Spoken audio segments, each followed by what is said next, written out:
여러분 안녕하십니까? NBS 뉴스 24입니다.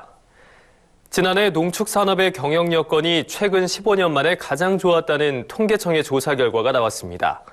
농축산물 판매 가격이 크게 올라 농가 채산성이 높아졌다는 통계가 발표된 겁니다. 네, 하지만 농업계에서는 농촌의 현실이 전혀 반영되지 않았다며 현장 체감도가 떨어지는 통계로 정책이 만들어질까 우려된다는 비판이 나오고 있습니다. 김인경 기자가 보도합니다. 지난해 농가의 채산성이 최근 15년 사이 가장 좋은 것으로 나타났다는 통계가 나와 논란이 일고 있습니다. 통계청이 최근 발표한 2020년 농가 판매 및 구입 가격 조사 결과에 따르면 농가 교역 조건 지수는 110.2로 전년 대비 5.3% 상승했습니다. 농가 교역 조건 지수는 농가가 생산해 판매하는 농산물과 농가가 구입하는 생활용품 또는 농기자재의 가격 상승폭을 비교해 농가의 채산성을 파악하는 지표입니다. 지난해 이 지수가 2005년 이후 15년 만에 가장 높은 수준을 기록했다고 통계청은 밝혔습니다. 자세히 살펴보면 농가 판매 가격 지수가 오른 영향이 큽니다. 농업 경영 활동으로 생산된 농축산물 72개 품목의 가격을 지수로 만든 건데 지난해 지수는 117로 전년 대비 7.2%나 상승했습니다. 최근 3년간 수치가 엇비슷했던 것과 비교하면 껑충 뛴 겁니다. 특히 첨가물과 축산물의 상승폭이 컸다고 통계청은 설명했습니다. 배추는 52.9%, 사과는 29.5%, 감귤은 12.9% 등으로 첨가물은 평균 14.2% 올랐고 달걀은 13.5%, 한우 암소는 8.1%로 축산물은 평균 4.5% 상승했습니다. 판매한 물건들이 가격폭이 많이 상승을 해가지고 농가의 채산성이 수익률이 높아졌다 보시면 돼요. 작년엔 7월달, 8월달에 그 비가 많이 왔지 않습니까? 농작물들이 많이 좀 상하고 해가지고 수확량이 떨어지다 보면 가격이 상승해가지고 오히려 더 좋았던 거죠.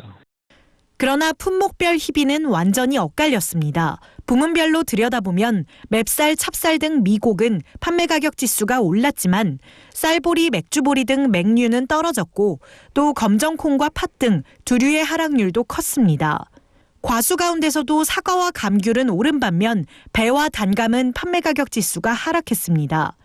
축산물 역시 한우와 유구, 달걀은 오른 반면 육개는 11.6% 떨어지는 등 품목별로 양극화 추세가 뚜렷했습니다. 농업계는 이번 발표에 대해 농촌 현실이 반영되지 않은 전형적인 탁상공론이자 평균치를 일반화시키는 통계의 함정이라고 목소리를 높였습니다.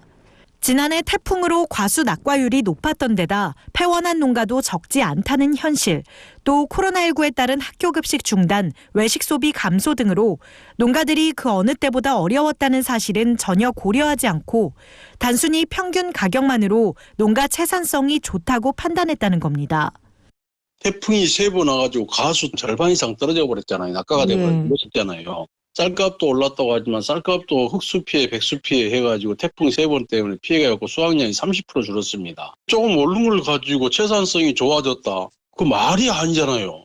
무조건 정년 대비 가격을 올랐으니까 농가의 소득이 좋았을 것이다. 이런 얘기를 하고 있는데 잘못된 통계 가지고 하는 정책이 제대로 되겠느냐.